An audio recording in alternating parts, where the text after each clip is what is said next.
whether Tuesday we will have class, but Friday we will have for sure. That is the time I'm going to discuss about question paper, all these things. That we can keep it on Friday. So Tuesday, I may take leave. I was just thinking. Yeah. So.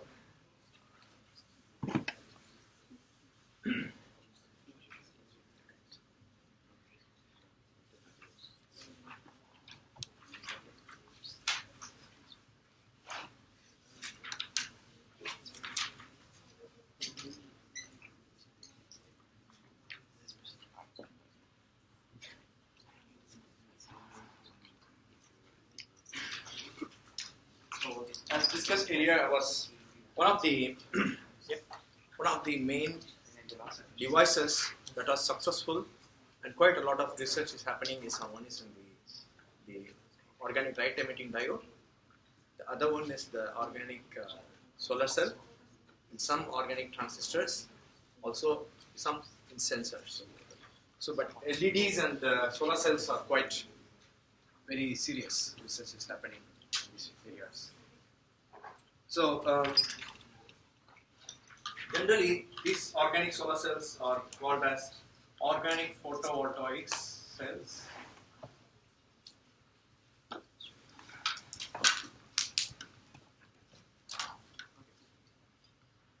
Or OPE, they call it in general, organic photovoltaic cells. So, the idea here is when we have an organic semiconductor, some of the organic semiconductors, upon shining light to these organic semiconductors, there will be some, the photons will generate some electrons and holes, and these electrons and holes, they always, when the electrons and holes, when they are there in the organic semiconductors, they try to form a pair, and they form as something called as excitons. They form excitons. Okay. So they always try to, the electrons and holes, they form as a pair, and they always move around. That's called as exciton. Okay. Now, what people try to do is when we have this hole and electrons, if you try to apply a cathode layer at the top, close to the LUMO level, exactly similar to the construction of OLED, and an anode close to the HOMO level, if this is the case, when these excitons is moving around this organic semiconductor, by some means, if we dissociate these electrons and holes, okay, they are always moving together, okay, they are holding hand and always moving together, but by some way we break them up, this is called as dissociation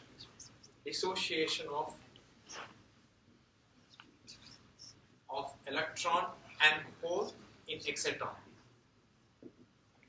Okay, this will lead to electrons to move across this cathode and hole to move across this anode. And when you check with the multimeter probably, we can see some voltage flowing across it. So the idea here is, upon shining the light, okay, some of the photons are converted into this, you excite this, the photons are getting converted to electrons and holes, okay, and they form as, the moment they form as excitons, and upon shining light, by some way, if we can dissociate this electrons and holes, then they can actually, if the electrons move towards the cathode or the holes move towards the anode, we can generate electricity. So this is the basic fundamental principle of organic solar cells. Like how I was teaching the OLED, you will also see some of the, so the efficiency here is termed as the amount of light energy what you give, okay, the amount of light energy what you give, how much of the light energy is getting converted to electricity is one what we are interested of. But there are certain factors that can actually affect this. We will see them as the losses affect the efficiency of the solar cell. First one is called as reflection loss. Now, reflection loss is when you have this organic solar cell, basically the upper surfaces are transparent. You need a transparent structure. So when the light shines on that, they strike over this, and most of the light can get reflected back. Okay, instead of getting utilized, the light gets reflected. And so because of this, not all the light which was shined on this is not utilized. And this actually gives a loss in terms of reflection loss. That's the first one. The second one is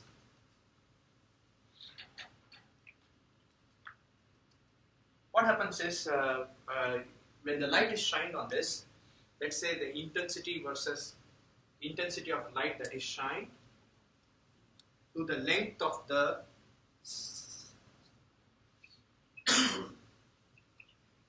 length or depth of this organic semiconductor. Okay, so that means this depth. So let's say this is D, and this is the D. Okay.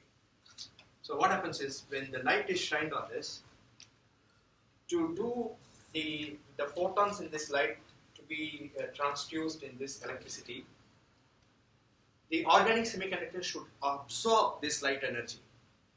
So, but according to, there is a law called as Lambert law. Okay, we don't go into that, but what the law says is, as you go more inside the depth of this organic semiconductor, okay, the energy that the intensity of light that is being absorbed by the organic semiconductor is actually gradually decreases like this. That means at some point of distance, say this is the distance D here, the total distance D what I mentioned here, you know, only this amount of light intensity is absorbed. There are some more of the light intensity which is not absorbed.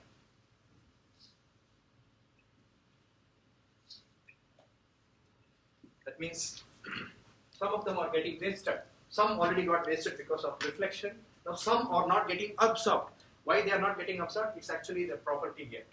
The light, the materials can absorb only to certain distance.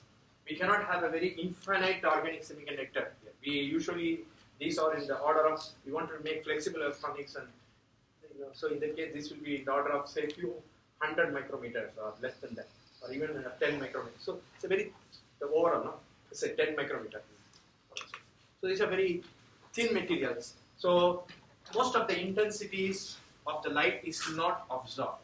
So the second loss is light is not absorbed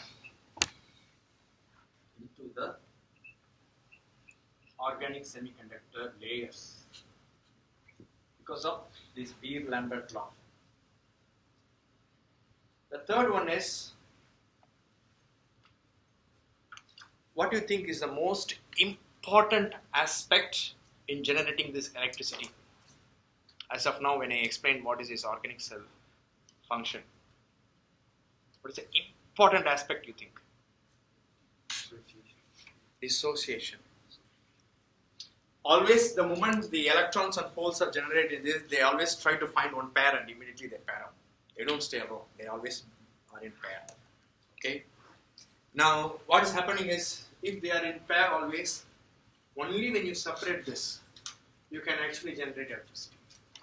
So, if all excitons which have been created in this organic semiconductor should dissociate, then only you can produce this electricity. Highly efficient. So, if there could be losses, if dissociation of all excitons doesn't occur, that means dissociation loss.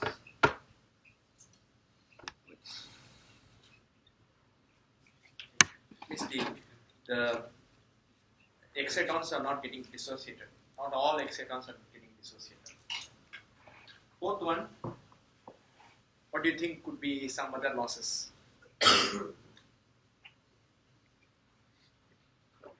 Any other losses do you think can happen based on dissociation kind of? Heat? Yeah. Heat. Now, what's happening is, say one of the exciton, it got dissociated. There was an exciton here. Say it got dissociated. Now what happened is, there was another exciton here. This also got dissociated. So there is one electron separate, another hole is separate. But this hole which was separate here, separated from here, when it was passing across this, it pairs up with another electron which was dissociated. This is pair changing. Okay. Previously it was in one of the exciton pair, but now it has formed another one. So that means this we call it as recombination loss. That means the electrons and holes which were dissociated, before they go to the cathode or anode, they recombine again with another electrons or hole, can lead to recombination loss. Okay. Again they form an exciton and you don't make use of it. But in OLED, when we have exciton, we are benefited because the combination of holes and electron produces light energy there. But it's here reverse. You have to break them to produce electrical energy. It's exactly the inverse of the other one. Okay.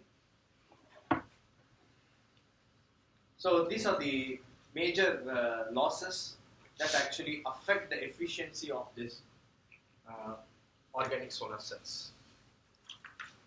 Next we will see, so what if I zoom this inside the organic solar cell semiconductors, what makes life harder for the people or researchers now who are working on organic solar cells to have better efficiencies? Let's say I have the molecules of the organic solar cells are arranged something like this. So what happens is the electrons and holes which are available in the in the layers, they could be somewhere like this, and they are always within a very small localized area in the molecule, a pair of holes and electron. That means their movement is always restricted to very small region inside the molecular layers. Or in other words, these holes and electrons are very close to each other. These kind of the model of this kind of model we call it as the excitons. We call it as Frankel excitons, which is discovered by a person of this name.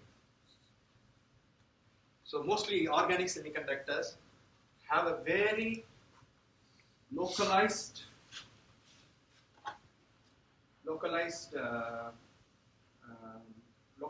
region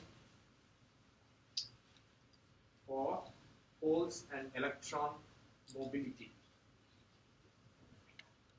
Okay, or they are very close to each other. But whereas in an inorganic semiconductor, again, if I draw a very similar picture, the molecules are like this. The holes and electron area, the mobility of them is quite bigger. Okay. So what happens? This kind of excitons, we call it as Van Neer-Mott electrons, excitons. Now this itself tells us a very clear idea. If you remember the Van der Waals explanation, what I gave you in the very beginning, when you have two particles very close to each other, they have a repulsive force. But after certain distance, if they are very close to each other, then the attractive forces between them is very high. Okay, it makes very hard to break them. Do you understand? If two particles are very close to each other, they are bonded very close to each other, and it is very difficult to separate them. But whereas in case of so that's the situation in this Frankel exciton with regard to organic semiconductors. These electrons and holes are very close to each other. It's very difficult to break them. But whereas in case of Van Neer-Mott, you can actually, they have a larger field space. It's quite easy to break them. Inorganic semiconductors, the one which has silicon-based solar cells, which you must have seen in first year or so. So this is the way how the electrons and holes are placed in these molecular layers in the organic semiconductor. Now moving forward, let's discuss the three versions of organic solar cells. The first version is the very first one when people try to make an organic solar cell is called as a single layer organic solar cell. This is the most simplest form of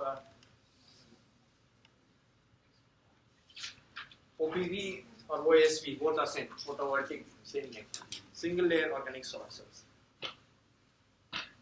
So like the similar ordered case, here also we are going to have, if I want to draw in terms of energy levels,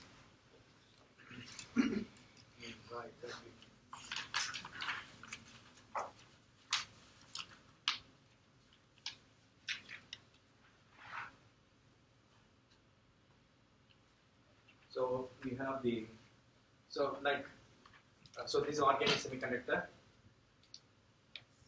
So the very first layer is again made up of ITO, transparent anode, glass coated with ITO, so it is transparent. The other end, and then we have an organic semiconductor which has an ability to transduce this photons to electrons and holes, that kind of a semiconductor. And then we have the cathode. Now mostly the cathode is aluminium or calcium, but sometimes people have also found some transparent cathodes, which is something called as molybdenum trioxide sort of thing. Some transparent cathodes are also possible. So the cathode is again it's towards the LUMO level, and we have the HOMO level towards the anode. So again we have a energy diagram. So this is the energy levels. So this diagram says that HOMO is very far away from LUMO and it's far away from cathode, but LUMO is very close to cathode and HOMO is very close to anode. So what is NO and It's again a material, molybdenum trioxide, which is a transparent low work function material. That's just an example, no need to worry about that. But usually the cathodes are aluminium or calcium kind of a substance.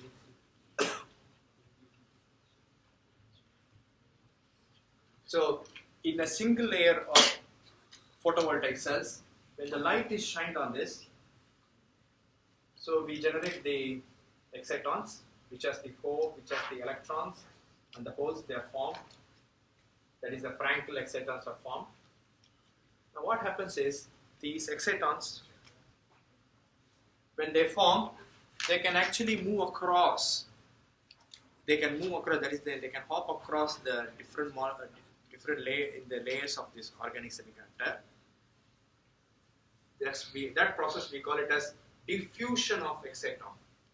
You understand? Diffusion of exciton. The excitons are diffusing inside the medium.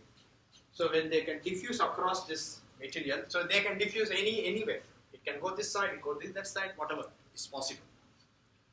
So when it's these excitons, when they slowly diffuse across towards the cathode, say some of them they are going across, what happens? There is a energy level difference between this LUMO and cathode level. In that situation, when it is approaching the cathode, the holes get separated and move towards that side. Sorry, the electrons get separated and move towards that side. And similarly, some of the excitons, so the electron starts getting deposited or move towards that, not deposited, it's moving across the cathode. And some of the excitons which has moved towards the HOMO level, they have a different energy level, and dissociation is happening because of the anode and cathode itself here. So when they are moving towards that, so you have the holes getting deposited or holes getting accumulated towards this anode. So if you connect this, you can actually produce the electricity. But the challenge here is the exciton has to move across this. They have to diffuse across. They call technically that diffusion as diffusion length. They have to have They have to move across this diffusion length. And they will also have very short time of being separated, because again they can recombine and form another exciton. So by this way the difference in the energy levels at the LUMO and cathode actually can dissociate the electron. Again, the energy level difference between the HOMO and the anode able to dissociate the holes separately, and you are able to dissociate the excitons only at these edges, of the organic semiconductor. Do you understand what I am trying to say? We cannot dissociate anywhere in the middle.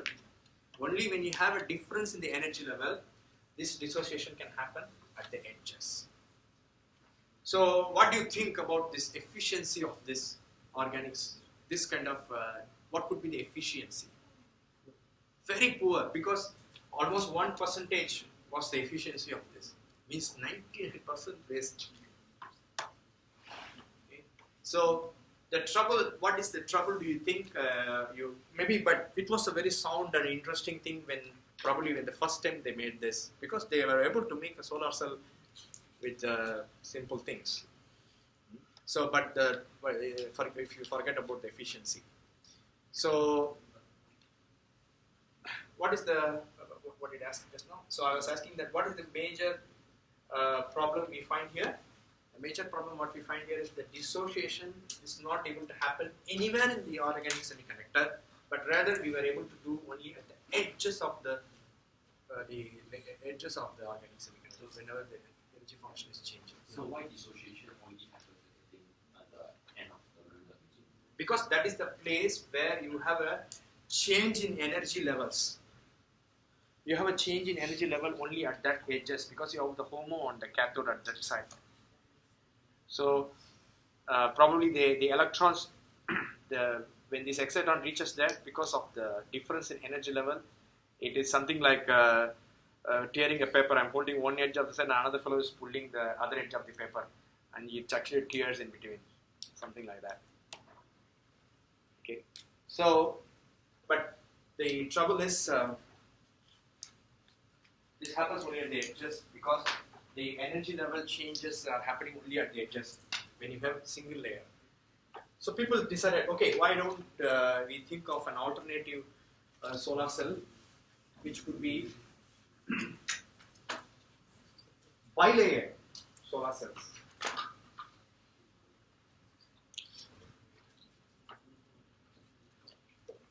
What do you think could be the bilayer solar cell? It could be two layers, but so what they did is the energy levels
So what happens here is, again, this is one of the main organic semiconductor. We form an exciton. So we shine the light, form the exciton. Now what happens is, we are making two layers, where these two layers, the second layer, what I'm going to quote here, has a different energy level. That means when I say energy level, you should think of that again I'm going to have a different HOMO and LUMO level. I mean, there are different levels. I guess you can realize that. So I will have a boundary between the two layers where there is some there is a change in the energy levels. Last time the change in the energy levels were happening at the edges, but what we are going to do is, within that organic semiconductor layer itself, we are going to have two partitions. So in this case, when there is a formation of exciton and they try to diffuse along the material, when they come to this boundary, since there is a change in the energy level, the electrons, say if there is an affinity more towards the electron gets dissociated into this layer, and the hole can get dissociated into this layer. So by this way, there is a way of some improvements in dissociation where you create multiple layers. Now, one example of this is, this could be an organic semiconductor, and this could be a electron transport layer. Electron transport layer. That means when I say electron transport layer, this particular material, as I said, I don't want to go into the material part of it. Just understand that this has more affinity to the mobility of electrons. In that situation, what happens when the excitons, whichever the excitons coming to this border area, the electron will now easily get dissociated into this electron transport layer, and the electrons can move across this, and the remaining hole will has to go hit somewhere and go across this. So, but again, a lot of excitons could move here across without going to this layer, and still the efficiency is not that good. Maybe the efficiency might have gone up to like 8%, that's it, not beyond that. Okay, because still we have quite a lot of excitons getting wasted and things like that. So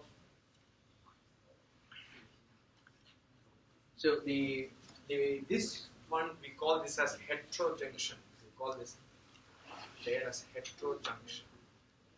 That means the two, we have now materials. It's not just one layer now. We have multiple layers. Where another layer above. So this will look like this now. So we have an anode. That is the ITO, above which we coat the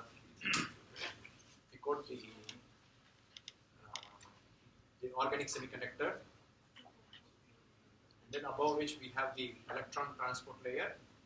Then comes the cathode. This is the layers of. So on a glass plate, so below this is the glass. This is glass.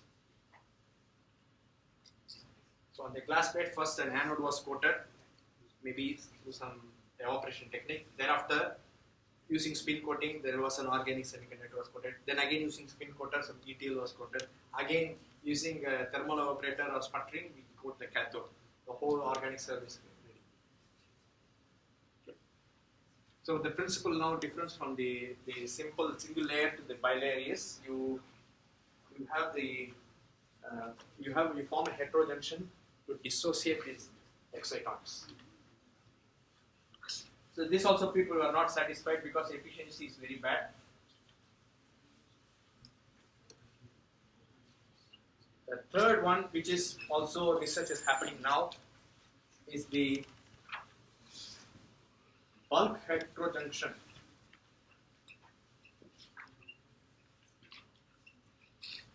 Organic solar cells.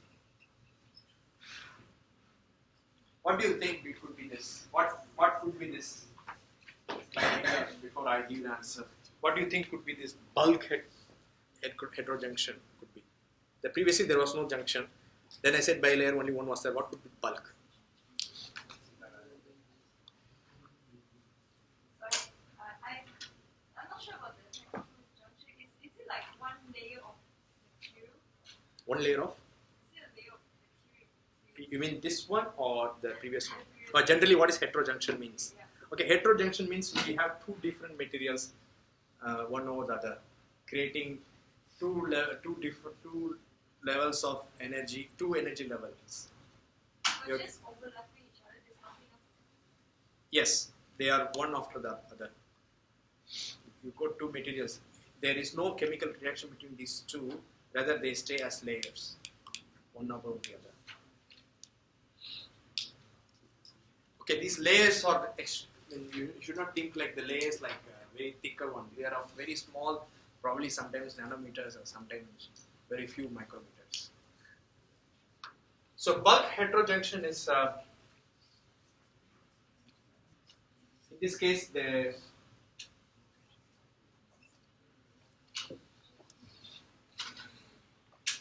they make a blend of this whole transport layer.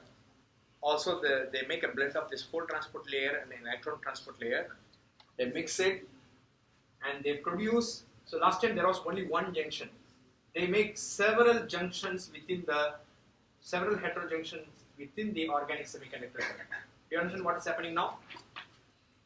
Last time there was only the two materials were one above there. Now this time they took a mixer, grind everything, just pour it there. Okay, so that means you have now a lot of boundaries inside. These boundaries indicate that these boundaries indicate that there is a difference in energy levels. So when an exciton approaches these boundaries, they can easily get dissociated at this point. But we do not know, again they will combine somewhere else. That we do not know. But these boundaries inside the organic semiconductor will now help to dissociate more times than when you don't have anything there.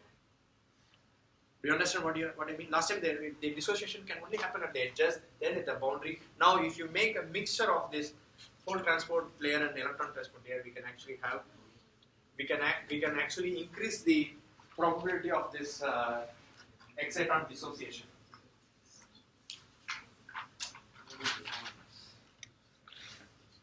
So even we have also worked some of the. I can actually give you another view of this. What people do, they start with the anode. On the anode, we will also have we will have the whole transport layer. Then what they do, they can also have some nanostructures, something like TiO2 layers. These they coat with the organic semiconductor, which is responsible for transducing the photon to excitons. So this could be the organic semiconductor, and again could be the next layers could be electron transport layer, and then cathode. Now what happens is, now the boundaries, what I told you, the boundaries for dissociating these electrons and holes can happen because of the curves in the nanostructures. Okay, so you get a more uniform way of dissociating. So by this way, now people have gone around 22% of efficiency. Somewhere at 1% it started, now 22, 23, 24, 28 already. So we expect the efficiency of, but one sad part of this is people have given up doing totally organic solar cell because it's not achievable. Even if you see TiO2 as coming to it, which is actually is not an organic material. And another thing is one of the very efficient, and we have also used in our experiments.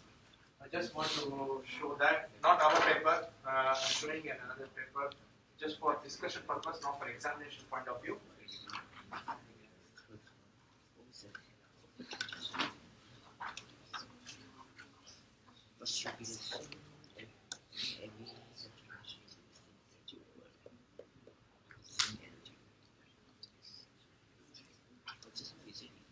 So, what all the things do you think, if I want to make a good organic solar cell, what all the things do you think is necessary in that solar cell components? What are the components do you think should be necessary?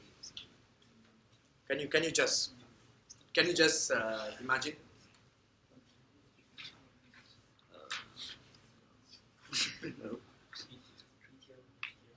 Okay, so suitable ETL and HTL materials. So basically, one has to find out the right choice of materials. I mean, we can't do much with the cathode or anode; it's already done. One of the other aspect of improving the efficiency is to absorb the light. Okay, so if one has to overcome these losses. So if you can produce some materials that can improve the absorption of light, there comes a new material called as perovskite. This is a very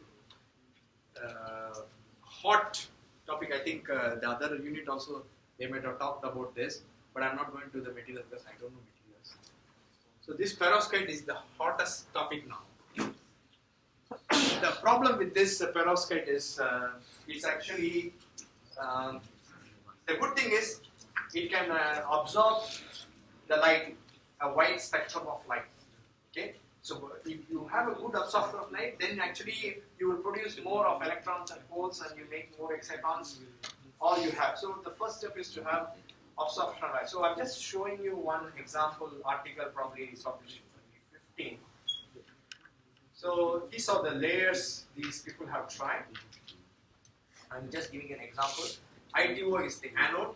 P.PSS is actually the whole transport layer. Now, what is this P.PSS? If you ask me, I don't know. It's everyone uses this as a whole transport layer. It's commercially available. We can speak for that. There comes next perovskite and PCBM. So these perovskite here is a material which has this kind of a formula, which has CH3NH3PbX3. X3 stands for halide, and if you see it is either iodide, chloride, and bromide, and Pb is lead. Pb is lead. Do you think we want to have lead in the devices? Lead is very dangerous. Lead, mercury, all these are heavy metals. We don't want the heavy metals. It's against the environment. But when we use this along with the, so it is not almost anytime it's fully organic now. It's already people started mixing the other nonsense, and it's not becoming fully organic. So, but the thing is, somewhere where the efficiency was not able to improve, but now at least there was a direction, we have some directions. So one of the hot research topic even we in Monash we are doing is to how to avoid this lead from this and try to still use the similar perovskite kind of a material and then enhance this absorption of light. So usually you have the layers of this PC, and then so this is a very typical. Then people, what they do is, they after coating every layer, one has to go to this XRD machine to see whether the thing what you have coated is really there. What is the quality of that? Those measurements people do, and then they check of what wavelength the light is able to pass through. This kind of measurement is done using. This is I'm not going to examine. This is just additional information. I will only examine up to that point. So, use a machine called as FTIR, FTIR to see. You can see that absorbance is, there is a significant value of absorbance up to this wavelength. So these are visible light wavelength.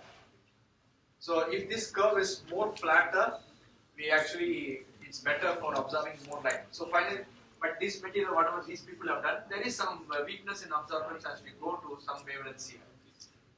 But we have made our own perovskites in our lab. One of our PhD students is doing, the one Vignesh who was doing the XRD for you. He has made perovskite which is flat from 400 nanometers to 750 nanometers or 800 nanometers. It's flat absorbance, so it can absorb every wavelength. So that can actually improve the absorbing the light. And finally, people check for how much is the current voltage produced and efficiency. So these guys have got some efficiency in the order of 11.12% is something they have got in 2015. Okay? But now we have already reached 24% sort of. So one of the important research topic which is left out here is in terms of organic semiconductors is this OLED for the display, larger display systems, and in case of a solar cell, how do you don't use some heavy metals and how to improve the absorption of the light, how do you how do you reduce these losses. So these are some research questions that actually still prevails, and some of you can think of for your postgraduate after this, if you are inspired by these units. So I stop here about this. So the only topic which is left is some very simple ones, which I am thinking to teach only on Friday. So I want the students to come on Friday. That's the day I'm going to describe about the question paper also. The 50 remarks which is remaining, I will discuss how you should prepare, like any time when I do that for every unit. So we'll do that business on Friday. Most likely Tuesday we will not have class. I'm going to take off just because all are done actually.